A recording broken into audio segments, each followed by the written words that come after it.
Good morning. Good morning. Good morning. Good morning. How are you, everyone out in the audience, Facebook land? Great.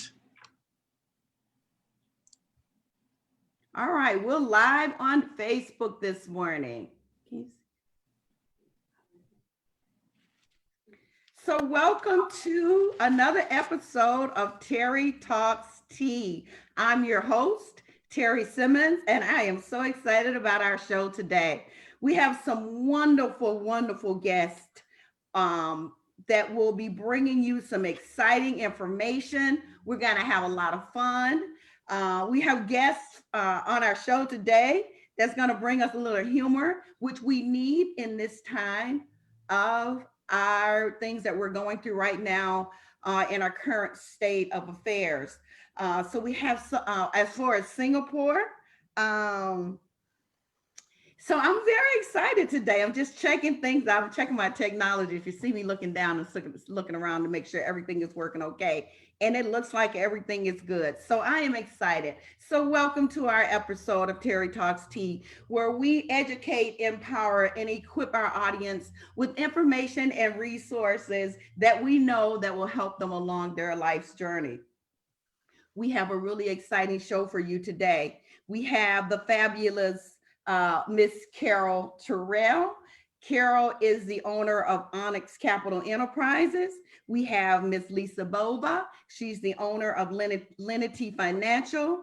Dr. Brent Maxwell. He's a comedian and chiropractor, and he's coming to us. Dr. Maxwell is a resident of the USA, but he has a practice in Singapore, and I'm happy to have him on this morning.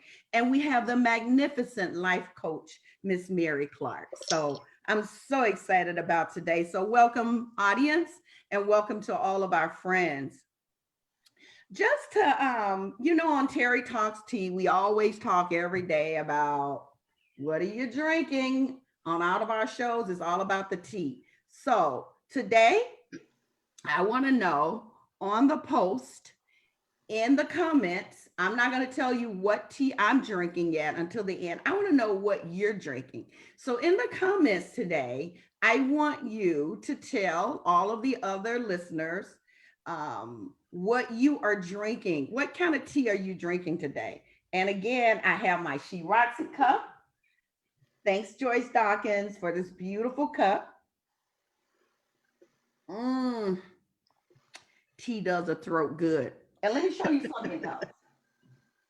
My guest, one of my guests from the last show on relationships, my girlfriend, Marilyn Wiley, she sent me this. Isn't this nice? What a beautiful teacup.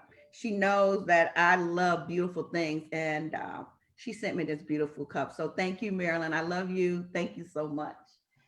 And I want to mention some of our sponsors this morning. My girlfriend and classmate, Helen Miner, Helen Tees, all the way from Pickensville, Alabama. Good morning, Helen. Good morning to all of my friends and family from down south. And I also want you guys to know that my thoughts and prayers are with you with the hurricane that's coming through. The hurricane season has been really hard on our friends and family in the South. So we want you to know that we're thinking about you and that we're praying for you. And we hope that you all make it through everybody safely and that your properties are spared and that everybody comes out okay with COVID and everything else going on. And now having to deal with the hurricane season. It's a lot. So we're going to talk about in the show today all of these things that we're dealing with along with our finances. And we have Miss Mary Clark that's going to help us to give us some insight on how we can kind of balance some of those things out. So want to also thank our another one of our sponsors, Lenity Financial, which is Miss Lisa Bova is on the show with us today. So Lenity Financials is headquartered in Geneva, Illinois. And Lisa is one of the senior managing directors and one of the co-founders of Lenity Financial. And is a majority woman-owned private company. And I'm so excited and so grateful to have Lisa, who's a very good friend of mine. She has been for years, to be a sponsor of our show today, and also to be on the show to shed some valuable insight that's going to help all of us with our investing and how we think about money. You know, money is one of those things that we don't like to talk about a lot. We had a show last season about money and it did really well. So I thought that it would be great to have some more dialogue about that, because it is one of those conversations that we don't like to have, but we need to have. So we're going to get into the show, and I'm going to go ahead and get started, and I'm going to bring in my first guest. And I'm excited about Dr. Maxwell coming onto the show today. I met Dr. Maxwell a number of years ago. Dr. Max, I can't remember how long ago it's been, but it was a number of years ago. And I was having some back problems, which I've had for a very, very long time. So I heard about Dr. Max, and I went to him for him to provide some support and some relief for the back pain that I was having. And, you know, he's one of those people. The first time I met Dr. Max was he had joined the Quad County African American Chamber of Commerce, where I was the chair of the board, and he was at one of our events, and that's when I first met Dr. Max. I put things in front because I was so excited about the work, what he did to help get my back healthy. But that's when I first met Dr. Max, and then after I met him, I became one of his patients, and we really got to know each other really well. So welcome my guest this morning, Dr. Brent Maxwell. Dr. Max is going to talk and let you know more about who he is himself. I think that he has a great story. He's done a lot of great things. He's well traveled. So I am, without further ado, for my guest and everyone, Dr. Brent Maxwell. And Dr. Brent, bring us some funny this morning, okay? Good morning, Dr. Brent. Oh my goodness. You know what? You know what that feels like when someone says that, especially on a format like this? It's like going to a family reunion. Someone says, "Hey, you comedian right now, why don't you just stand up and tell jokes to grandma and grandpa?" I'm going, "Oh, okay, goodness. All right. Well, you know what? I just want to say, first of all, I didn't submit a bio like everybody else. I apologize. I just got behind on just getting stuff ready. But I was more curious to hear what Terrie had to say, because I want to figure out, do I recognize this person she's talking about? And fortunately, I do. She jogged some memories of some stuff in the past. We met at the Amy Zion Church on Beatty's Ford Road, I believe, or in Aurora. And yeah, a little bit of a blast from the past. So I'm so grateful to be here. I'm so grateful to look at a group of lovely people. I mean, I see 3-4 accomplished ladies, and I saw your guests, Terrie. I saw the guests that you had before and their bios. Yes. And I saw like, did Terrie make a mistake? Really? I mean, and I was like, is she sure she wants me? Right. So I'm flattered to be here. And I got to say that after being in three and a half years in Singapore, which is a lovely country, great experience, but I have to learn how to America again. I forgot how to America again. Yeah. If you know what that means, you know what that means. It's I've had a fish lens view of our country, of this country, from across the world. Yeah. So it gives me a whole different perspective as to how we are related in this whole COVID situation, how we're trying to thrive, trying to adapt. No one's life is the same. The fact that I'm talking to you right now is a result of changes in our life and changes in my life that became because of COVID. So, there are pluses and minuses of it. I mean, the minus of that is, it's been going on for at least 6-7 months. It's going to be going for a much longer time. People are stressed, people are tired, people are getting sick from it, and it is a real issue. Yeah. However, the good part about it is that because it's going to be going on for at least a couple of months, my COVID-related material is going to be standing for a long period of time. So my material doesn't have to change for a while. It carries. Yeah. I'm sure. And you touched on that how COVID is, and we all know it's global, but to have you on, someone from another part of the world, makes it a little bit more real to all of us, because you are here and you can talk about it and you can relate to it. We see it on the news and we see those statistics. But in today's climate, Dr. Maxwell, even though you're in Singapore and we're here in the United States, talk about that connection between humor and wellness during the COVID-19 pandemic. All right, so I got to say, if you're not laughing, you're crying. Right? Yeah, If you're not yeah, laughing, you're crying. We've all yeah, yeah, addict, yeah. right? And here's what I've noticed that in the United States here or in Singapore, when a person is lying on my table, I place my hands on them, and even before I even do any type of treatment, them, I say, yo, what's going on? And they said, what do you mean what's going on? I said, what's going on? I said, did you work out recently? I said, no. So why is your back jacked up? And it's only because of the recent, now people working from home, yes, it's kind of convenient, but there are no barriers, right? And especially in Singapore, the country where I spent 3.5 years from.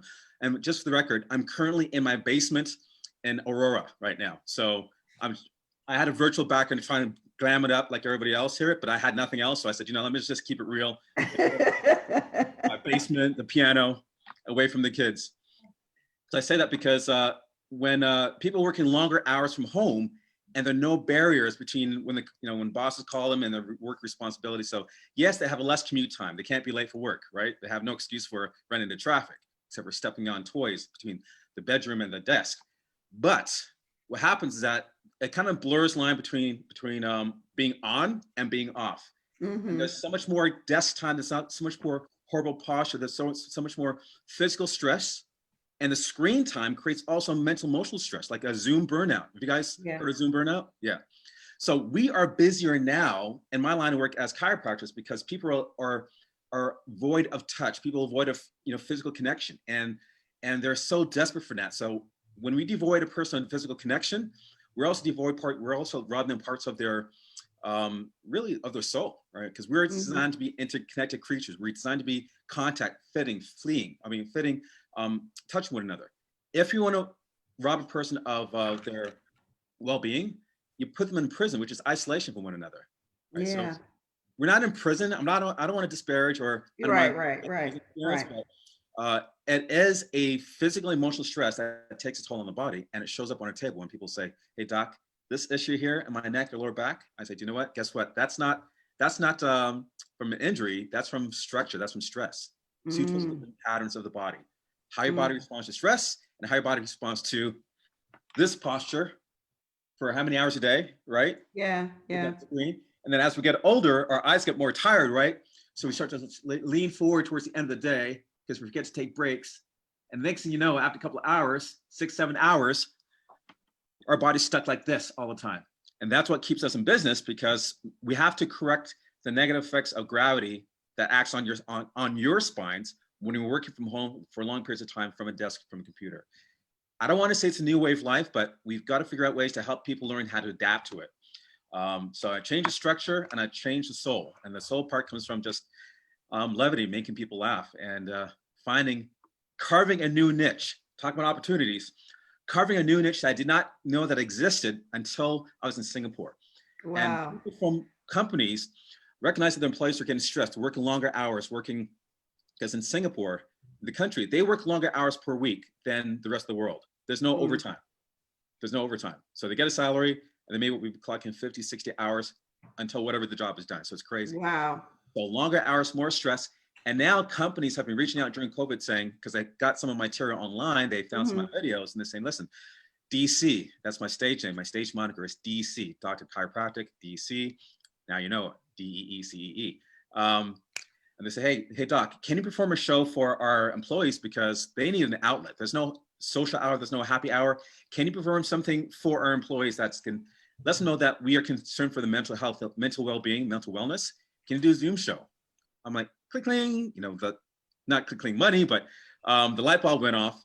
Right. And it started creating another opportunity of actually providing virtual entertainment for companies, corporate entertainment for companies through Zoom, just by giving a reprieve, like a relief for people who are stuck working from home, who aren't going back to work, but still need a way to connect.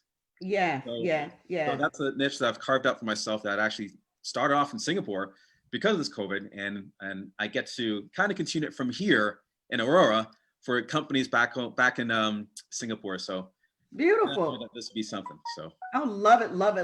Well, thank you, Dr. Maxwell. We are so excited And all of that, you said something, if you're not laughing, you're crying. It's kind of where we are right now. And that's just kind of unfortunate, right? Yeah, absolutely. But it's so great that, you can bring some lightheartedness to the situation for us, and we'll bring you back a little bit later in the show, and you can bring us a little bit more lightheartedness, Dr. Maxwell. And I love what you're doing with working with companies and to help them bring some humor to their employees, some virtual relief. I think you said for their employees, that is wonderful, because we all need some relief any way we can get it, and virtual is the means of the new norm right now for all of us. So thank you, Dr. Max, and we'll bring you back in a little bit. But now I'm going to move on to our next guest, Miss Carroll Terrell. And Carroll is the founder and owner of Onyx Capital Enterprises.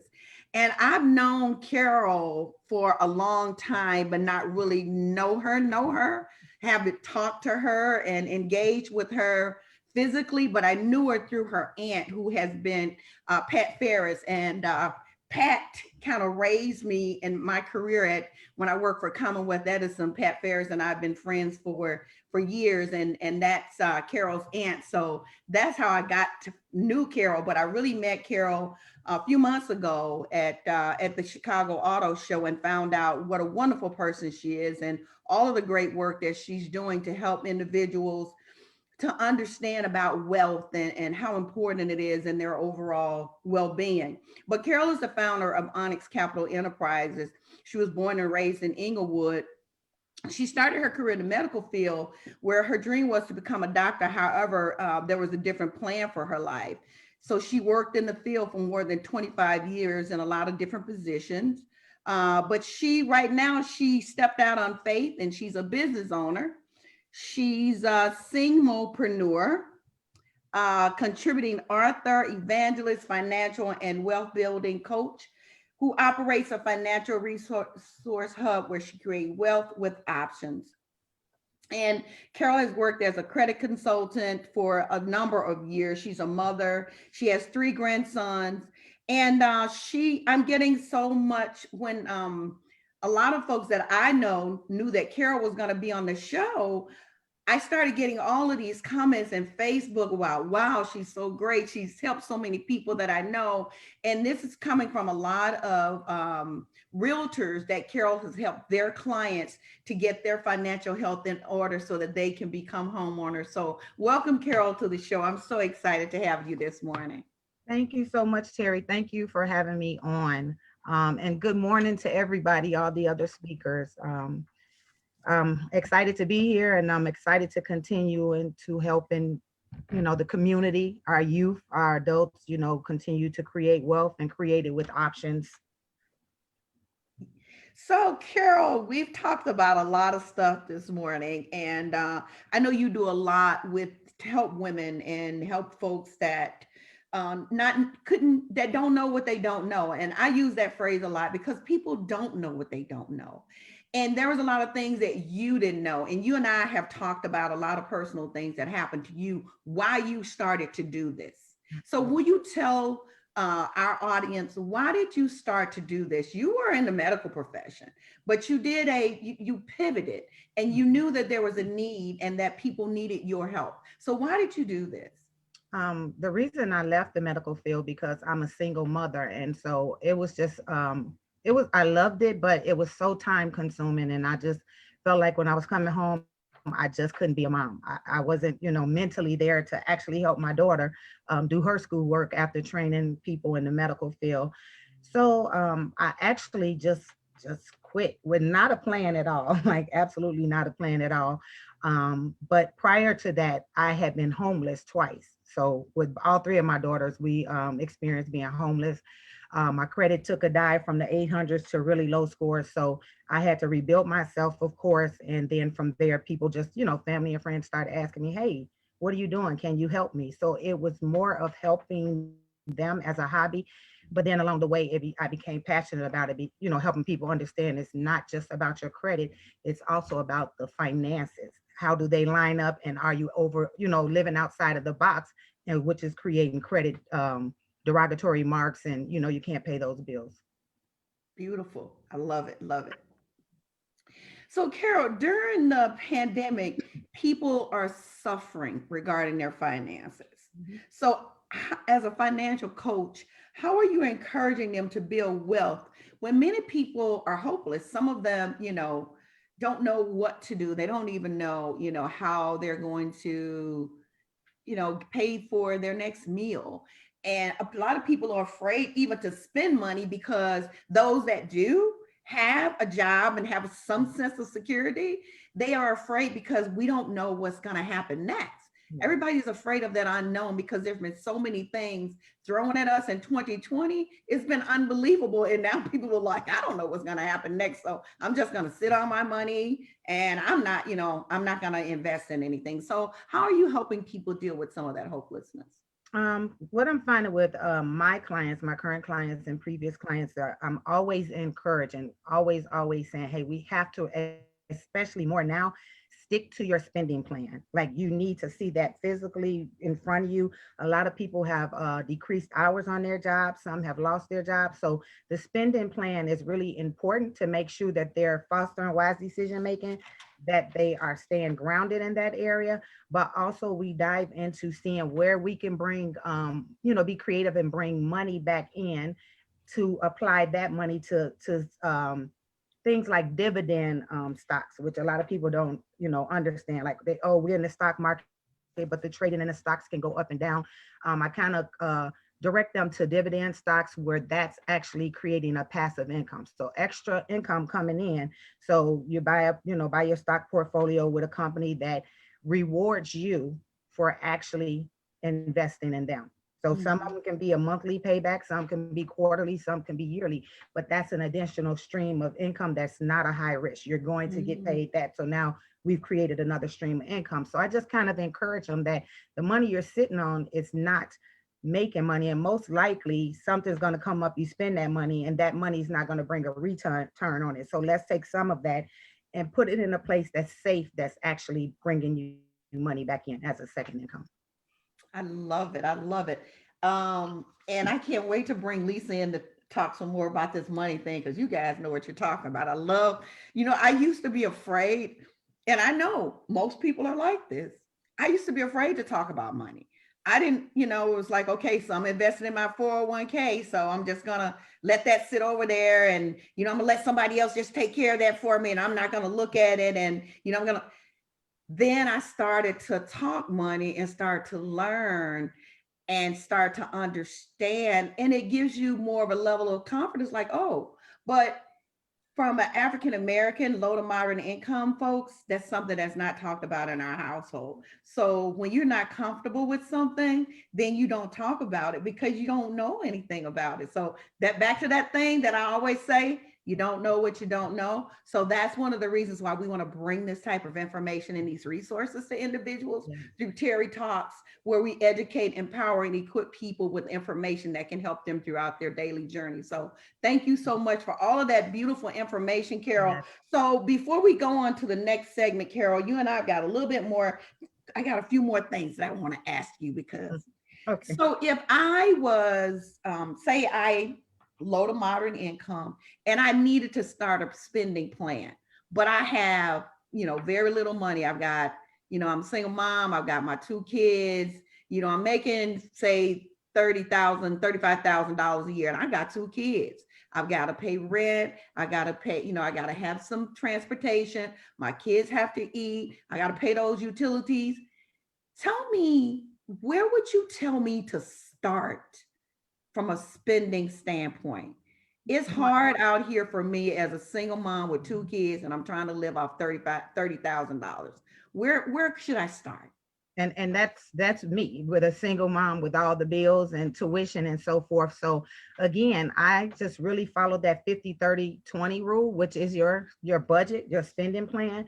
After you make your money after taxes, 50% is actually allocated to your needs. So if you have car notes and all of that stuff, 50% goes there. You have another 50% that really should be applied. Most people apply it to like 30% to their lifestyle. And then the other 20 is to savings and emergency funds. I just kind of tell my clients, let's get out of the lifestyle mindset right now, because you're kind of in a box. If you're only bringing in so much money and 50% of that goes to your required needs, why would you ever want to spend 30% on living a lifestyle that right now you don't have the money to do? Yeah. So Yeah. let's take Yeah. that money, that extra money, and start creating savings, emergency funds, actually setting up a 6 months where, hey, I'm going to set up where I have 6 months emergency funds. So of course, like when COVID hit, many people were scrambling when they lost their jobs. That savings and emergency fund could have helped people. Hey, I can still live for 6 months with some, paying bills and not have to get forbearances and not have to do all these things. So I'm really focusing on helping them understand the 50-30-20 rule and kind of cutting that 30 in half or taking out until you get in a safe place where you can now say, hey, I'm able to go out and dine sometimes here and there. But right now, in such a state that we're in, it's very important to focus on your needs and creating savings and emergency funds. I love that, because I'm going to tell you right now, lifestyle, there's not too much lifestyle going on. So it could be a little easier to do a little bit of savings right now, right? Yes, absolutely. Yeah. I mean, if we look at it, yeah, if we look at it that way, and you know what, and that's some really, really great information for it. And you know what, Carol, and some people are sitting back and they're saying, that's easier said than done. But here's what I know for sure and what helped me. And you and Lisa, you're the experts. You guys can tell me, when I started to write things down to see where my money was going.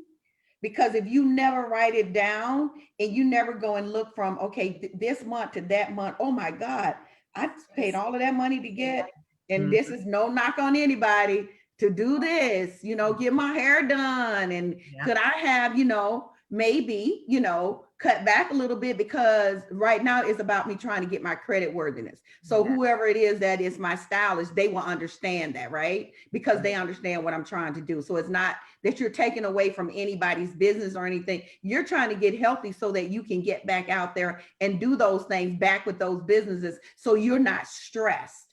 So you can go back and get those services, and pay for those services. So you're not stressed. So all of that balance, you got to balance that thing out, right?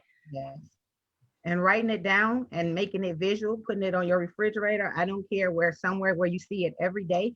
It causes you to start fostering wise decision making, your goal setting. I always ask my clients, what is your 5-year goal? What is your 10-year goal? How do you expect to get there if you continue to stay stagnated in this space? Right. If you're not willing to change your mindset and make some changes to be able to reach your goal and exceed your goal. Absolutely. I love it. You've gave us some really good some points, Carol. You're talking about the 50-30-20 rule, where we, when you're saving, you can look back on that lifestyle piece and cut that down a little bit and maybe make that a 50-15 and 35 rule. Put a little bit more, invest a little bit more money into your savings. You talked about how when looking at stocks, investing in stocks, having a stock with a dividend, so that not only are you reaping the benefit of that stock itself, where the benefit of having that stock, but also the dividend on that stock. So you're reaping a double benefit. And then you also talk about stick to your spending plan. Don't waver from your spending plan. Be diligent about your spending plan. So I love all of your points. I'm going to bring in Mary Clark, who's our lifestyle and leadership development coach now, to just kind of interject some of her comments on some of the things that you talked about, Carol, from a changing your lifestyle and your spending habits and how to get yourself financially healthy. But Mary is a great friend. She's someone that I laugh a lot with. Mary and I, we have a similar sense of humor. We kind of let, understand that sometimes you just have to laugh and you have to let some things just roll off your back. And so we are connected in that way. But Mary is also a Southern girl like me. And Mary is a life coach and a leadership development coach. And nothing gratifies her more than having created a life she loved with the career that she loves every single day. Mary says that in her exploration and research of counseling, psychology, therapy, and coaching, she have found that coaching is more future facing and action oriented. And that is where she comes in, and that's where Mary works her magic. Her gift is connecting with people and understanding them, meeting them where they are, and supporting their growth and where they want to be. Mary works with a bunch of people, and I'm not going to go through the long list of all of her professional accolades because she has many. She started out in corporate America just like myself. She's working with a city that I love and that's near and dear to my heart. I won't say what city that is, but I'm going to bring in my friend now, Mary Clark, to just kind of talk and give us some of her thoughts around what we talked about already. Good morning, Mary. Good morning. Listen, thank you guys so much. I am so appreciative just to be in this space with such amazing professionals and just learning myself as we go through and just understand exactly where we are as a community, as a people, as a country. Just listening to Carol share, just from the perspective of understanding that what you guys are talking about is the relationship that we have with ourselves, the relationship that we have with our finances, with our money. It's important. And there is a stigma, especially in the African American community with people of color, where we just don't think about what we don't know. As you said, Terry, what we don't know. So once we develop a relationship with money, with our finances, then we can better position ourselves to be educated. And we move farther away from this stigma and more in the space of how can I balance this relationship to bring forth the understanding that I need. The struggle that we face a lot of time is just self-inflicted, because when we don't know what we don't know, we cannot move forward, or we keep repeating the same mistakes over and over again. And we keep falling into the same holes of disparages over and over again. So where I support my clients is I help them move from where they are to where they want to be. And you get to define where you want to be. Without vision, it's hard to get anywhere. So talking about that relationship, Carol, and then just having Terry just kind of add on to that, release the stigmas. You don't have to hold on to them. They've held a lot of us back, again, in our African American community. It's held us back from growth. And those relationships, we think relationships are outside of us. They're really within us. So whatever our mindset is, whatever our emotional set is around money, we're probably acting and behaving from that space. So if you're looking for true growth, you're going to have to go inward and say, is this a breakdown? Am I having a breakdown with my money? Am I having a breakdown with communication with myself around money? Am I filling spaces? Am I staying busy? Am I buying things because it's filling an external need? But internally, I'm still not fulfilled. I still don't have that sense of peace. So it is a great time during COVID to step back, to really step back. I mean, depending on what you subscribe to, COVID is really offering all of us a real opportunity to take that much needed pause to say, I don't need to get to a space where I'm having this breakdown and disconnect. As Carol was mentioning, I don't need to get to this space where I'm disparaged around my finances. I can get to a place now where I can really start to look at, and we have all kinds of information that's available to us. Most of us, I know I do, when we're scrolling through Facebook, people are putting information out there saying, hey, take a look at this. If you've not heard about the 50-30-20 rule, then you can certainly take the time now to just get curious enough to do that research and say, I wonder how I can apply that to my life. What can I bring in and what can I learn about me, myself, and the way that I have a relationship with money, finances, and the way that I'm managing. So absolutely, Terry, I'm so thankful that you're having this conversation. It's such an invaluable one to all of us. Each one of us can learn something from this. Thank you, Mary. I love that. You always just have a way of just putting everything in a nice warm bow. Okay, so I'm going to, Mary, you're so on point because there's things that we've learned, those learned behaviors.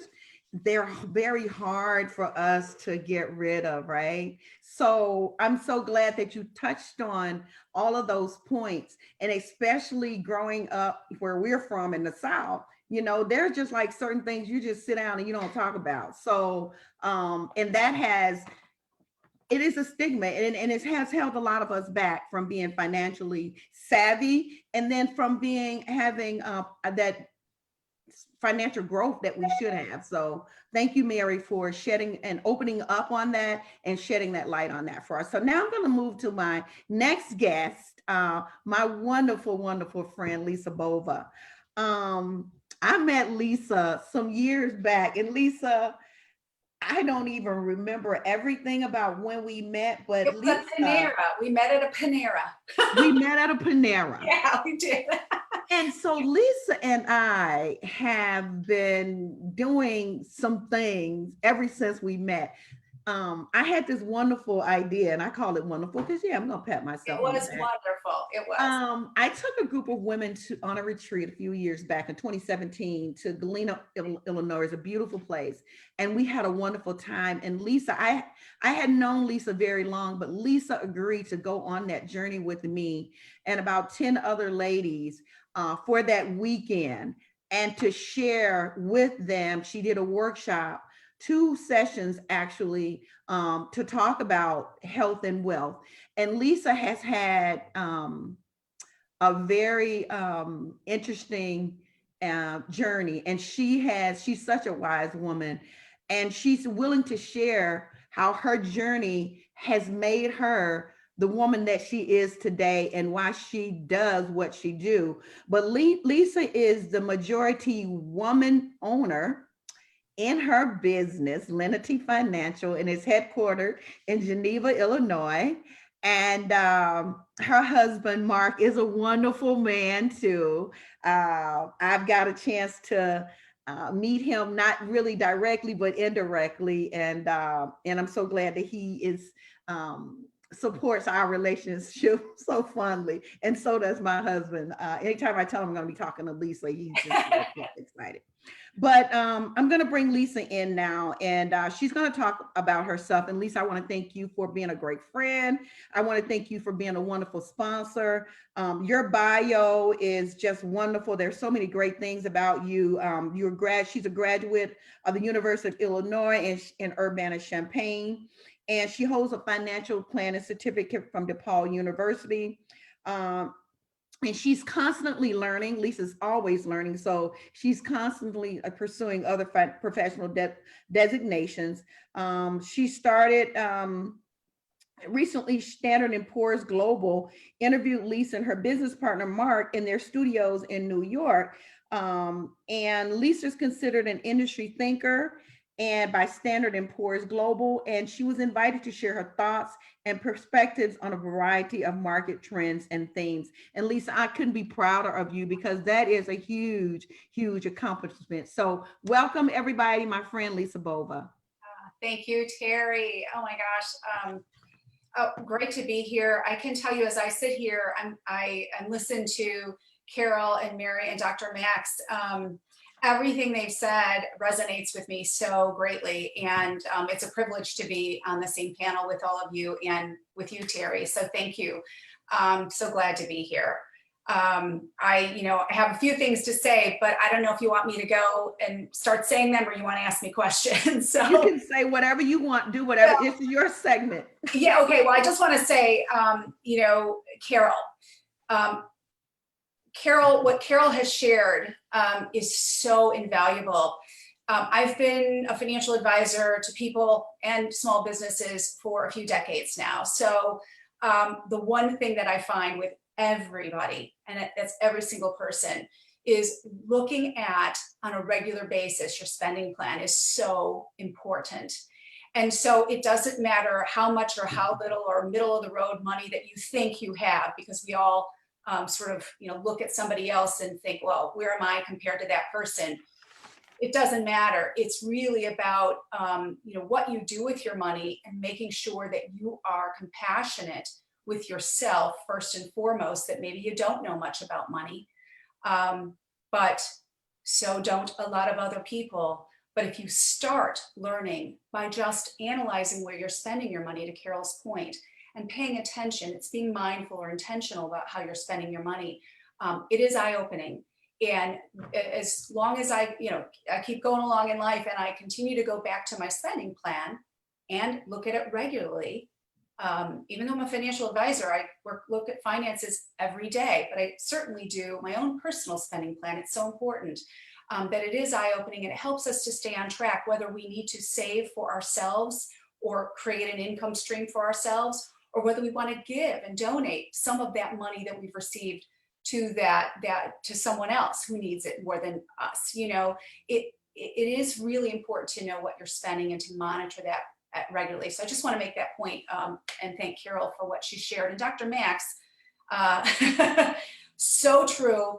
In 2012, and my story is on my lenityfinancial.com website, but I was forced to retire because I couldn't move. Okay. Not only could I not move, realistically, my spine has the deterioration in my spine, but I couldn't move because exactly, I was on the computer, I was on the phone 24/7. And we really all need to be mindful that we need to pay attention to what's going on with us in order to work and be financially well. Okay. Because I was forced to stop working, and that absolutely impacted my finances.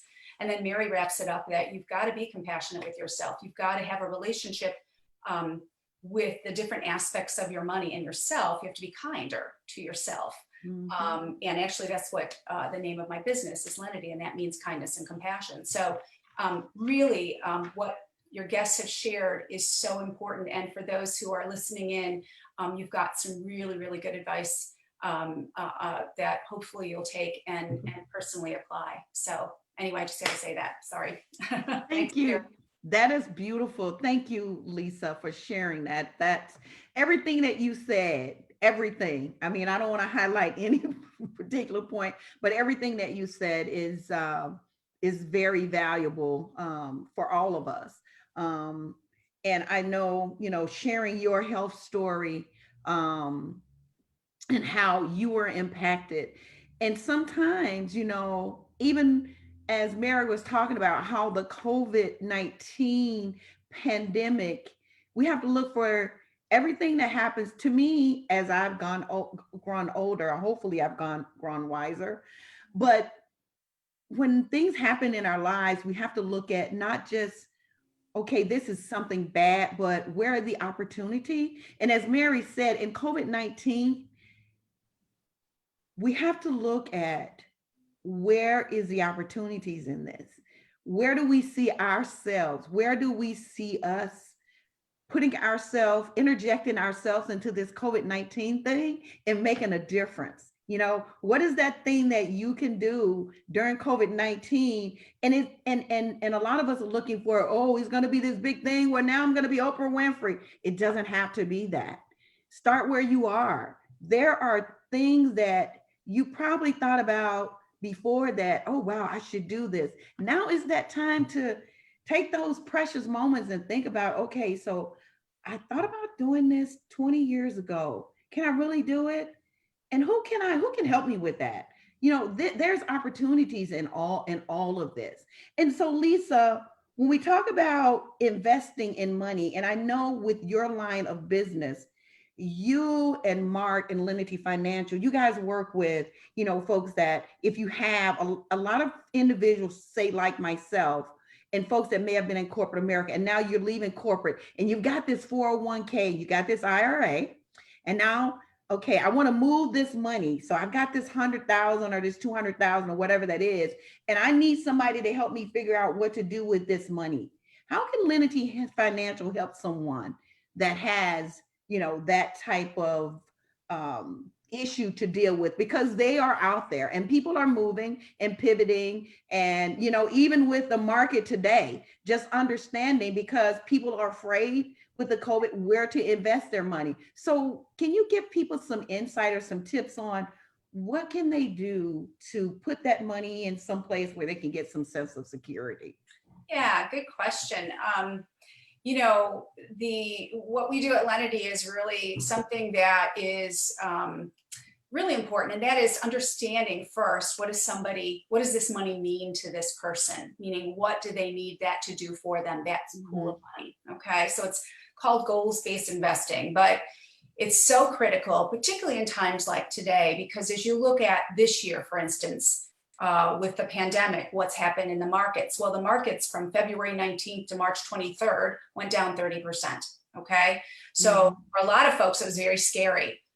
When you look at it, though, right after that, the market's gone up since then, right? Since March 23rd. And so with a little bit of waffling in the last couple of weeks, but basically it is a concern. What do you do with your money? A lot of folks, we've been busier than ever because of folks changing jobs or downsizings happening, things like that during the pandemic.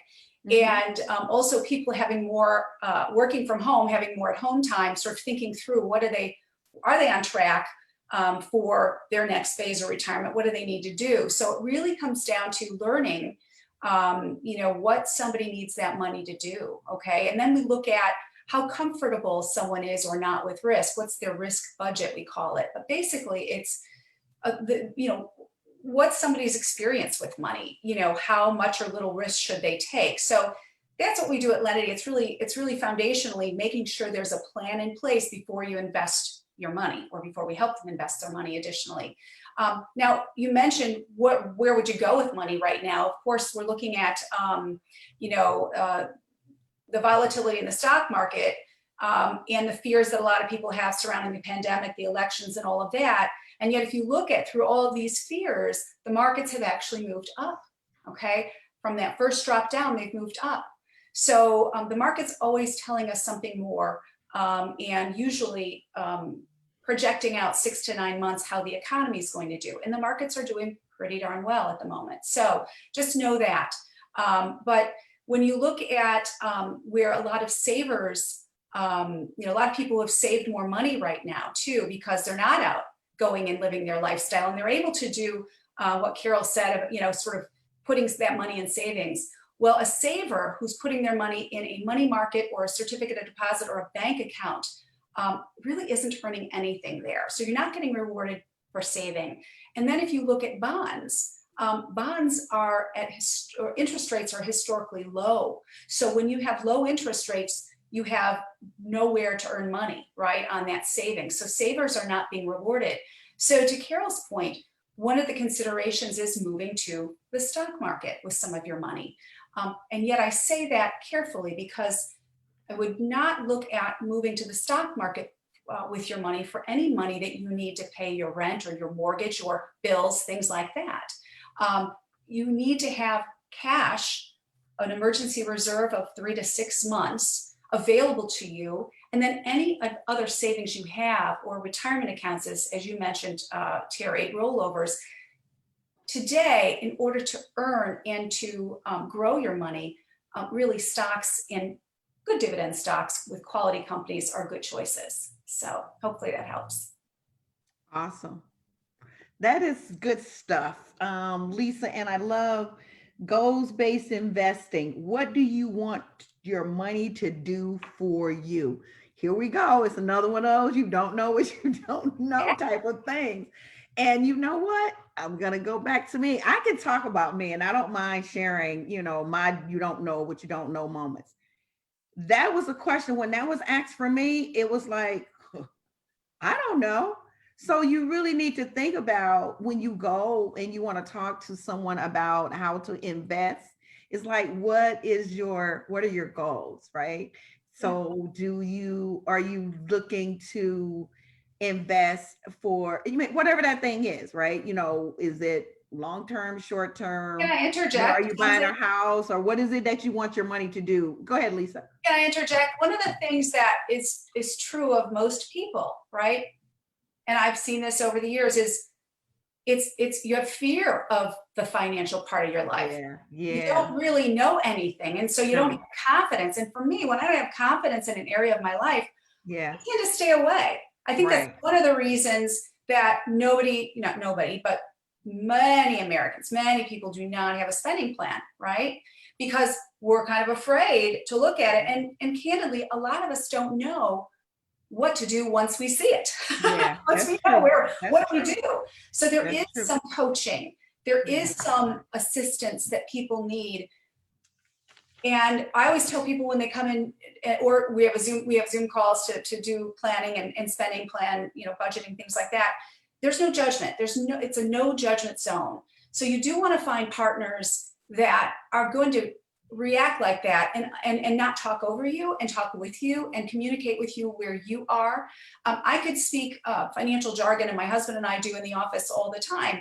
But I'm very mindful that when the person walks into my room and to ask me for help, I need to listen, which is the very meaning of compassion. Being mindful of you listen to someone, so you hear what they're saying, and you try to share and educate where people are. And I think that's so important, and it's why so many folks hesitate to go get that financial advice or assistance, because it's hard to find people who are just people. Just understanding that no matter where I'm at in life, I do need that education and information to empower me, to give me more confidence. So, which is, why I really was, love what you're doing, Terrie, because it is about empowering people with their financial life to be financially well. So anyway.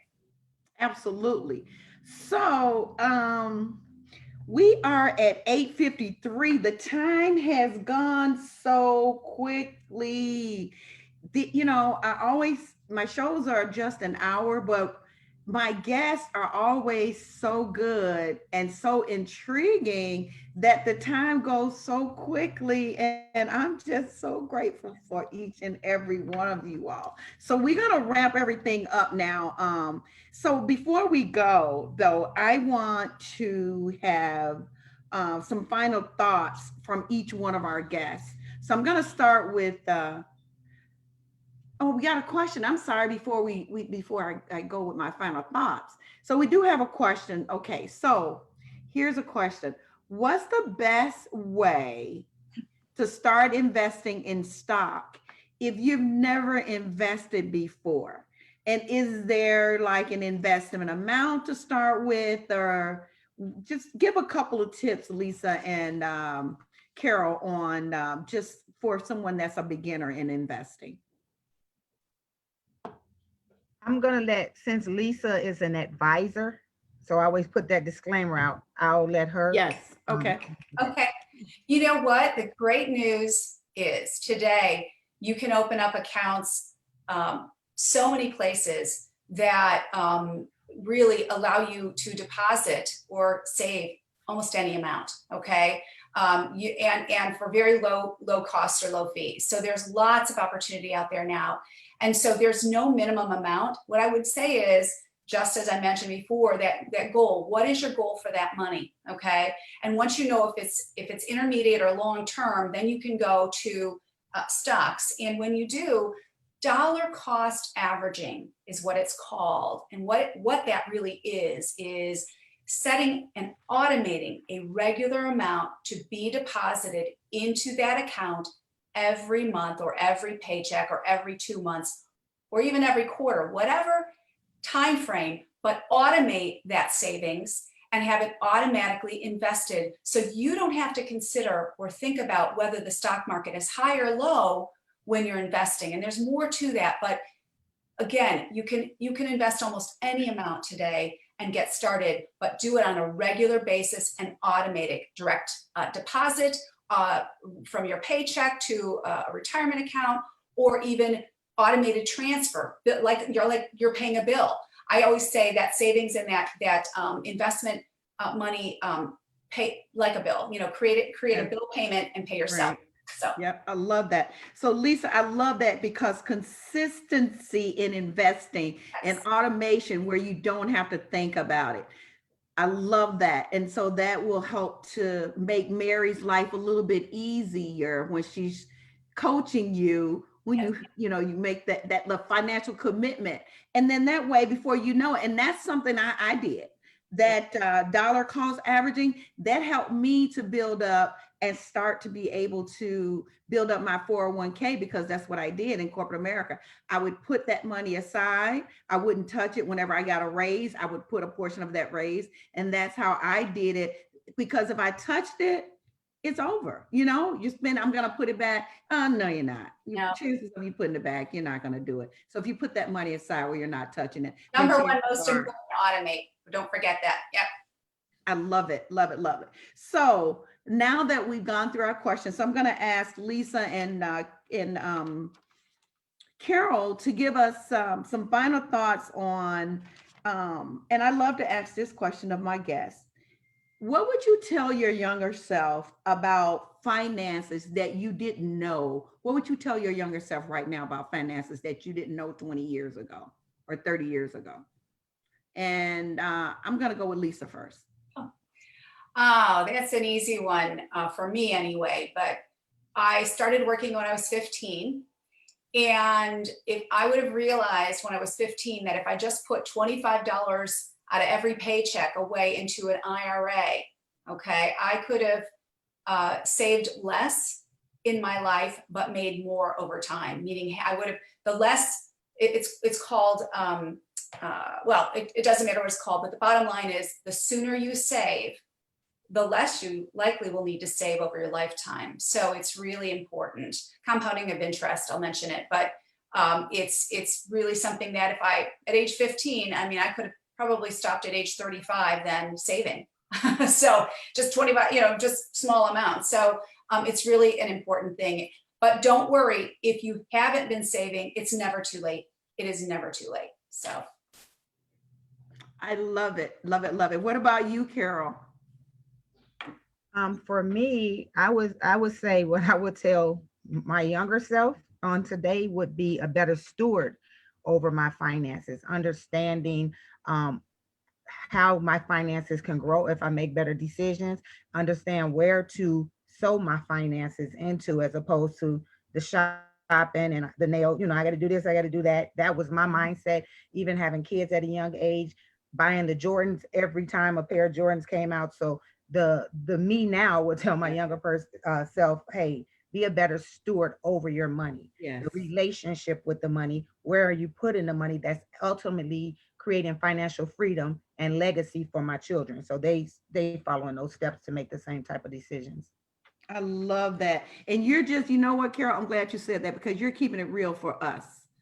You know, you are definitely keeping it real for us. If you don't, if your kid is not, and I'm not going to even go there, but being a better steward over your finances, making better choices on what you spend, like you were talking about that 50, 30, 10, that lifestyle, push that lifestyle, stop buying all those Jordan, push that down to 15. That way you can put so more of that money into savings, to what Lisa was talking about. The sooner you save, the more you can save, the less you have to save, and being a better steward. So all of those things that you guys are talking about makes it all comes together. It's all about your health, getting yourself healthy, your mind, your body, your wealth, and your soul. And then Mary, I'm going to let you give some final thoughts. And Dr. Max, I'm going to have you to come and close us out with some wonderful, you know, words of, I'm not going to say bring us a funny, but I'm going to let you do it like you do. But before we close out and before I bring Mary and Dr. Max to, I just want to thank Lisa again for being one of our sponsors. I want to thank Helen Tees from Pickinsville, Alabama, for being one of our sponsors. She's one of my classmates. Lenity Financial, I really appreciate you, Lisa, for always being there to support us.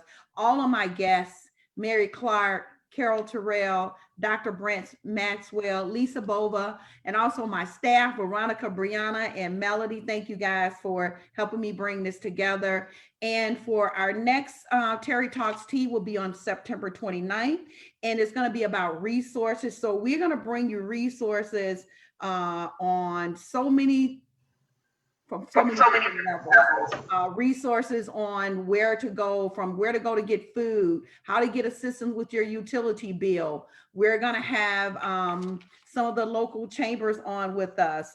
We're going to have some folks from some of the different utilities that's going to talk about some of the resources that they have to help individuals with their bills and other community resources on where even getting, you know, where you need to go if you need diapers for your baby, even that level of resources. So Wow. we're all facing so many different things right now. So that's going to be our next show. So Mary, take it over. And then Dr. Brent, I'll let you close us out. And thank you, audience, for joining us today. We really appreciate you. And we'll see you on the 29th on Terrie Talks Tea. Yes. Okay. So I just real quick, I want to just say, I'll say what you were thinking, Terrie, that Carroll was kind of talking about there. That generational disparage that we pass down. When we manage poorly, when we live in our lives poorly, then it gets passed down to our kids. And we don't always think about that. So intentionality is what I would tell my younger self. Be more intentional and really take the time to really learn and understand who I am and who I want to be. Because it's in those spaces that we start to understand where we cultivate these habits that we don't know eventually how to break. And we get older and older and they become harder to break. But standing in that space with ourselves, taking a moment, taking a pause, and that's exactly what COVID is doing. If you haven't done it already, take the time to pause and say, where's the breakdown in my life? What am I passing down? What am I leaving to my kids or even just myself? What relationship do I have? How do I want to get intentional? How do I want to move forward? And what type of lifestyle do I want to have? Do I want to have the lifestyle where it's all about the clothes that I'm wearing? Or do I want to feel good about the life that I'm creating for myself? Take that time to get clear. Intentionality and being self-responsible. That's what I would say to my younger self. Take the journey inward to know you so you can create the life you want to live. I love it. Yeah. Awesome. So I'm so honored to be part of this really group of life changes here. And literally everybody I'm talking to here on this group, from Terrie to Lisa to Carroll to Mary, you guys have made significant career pivots earlier on. And I'm at that junction right now. And this is very timely. So I just want to share how important it is to be open to say, what if? It's a very powerful statement. Not to be so linear to say A, B, and C, I got to be hit this goal by this time, this goal by this time, this market by this time. For me, that is very stressful. But when you open up that plate that says, what if, basically an open-ended question of possibilities, all of a sudden you have more room to pivot. And right now, to be honest, I'm stepping away from my profession as a chiropractor. The hardest thing I've been doing for the last 15 years, I'm in Chicago right now, stay-at-home dad, homeschooling my daughters, and now my new mission, after being 3.5 years away from them, is to help my daughter lose weight. So that is my new mission. And I don't know what that's going to look like in terms of what's going to happen, but I'm going to have fun in this process. Yeah. And one of the best advice, you guys talk about investing. What I've also noticed is that someone shared with me that one of the most powerful advice you can give to somebody that I've taken is to, you'll never run investing in yourself, betting on yourself. And that's what I've decided to do. And taking what you've talked about right now in terms of how important it is to invest in things that pay dividends. Well, if you know your talents, you know your belief system, you know what you're able to do, able to create, and you have such a strong sense of self-belief as to what you can deliver, invest in things that's going to pay dividends for yourself. Yes. And for me, it's just creating content, investing in time, resources to become a better communicator and comedian and father. And like these things are gonna be able to help other people, not just only in the traditional four walls of a brick and mortar setup, which is the typical chiropractic setting, but I've been pivoted to say, how else can I reach out to people beyond the four walls of an office? And this is one of the most important formats that thanks to COVID, it forced me to think outside the box and say, okay, I don't have to only work, I don't have to only have a job, but I can earn income. Different mindset.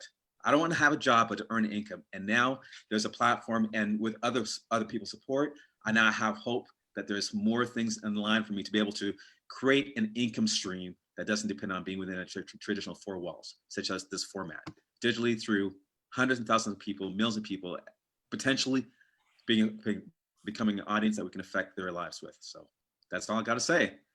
And it's been fun as Dr. Brent Maxwell and a little bit of DC, that little DC hat there, got to bring that in.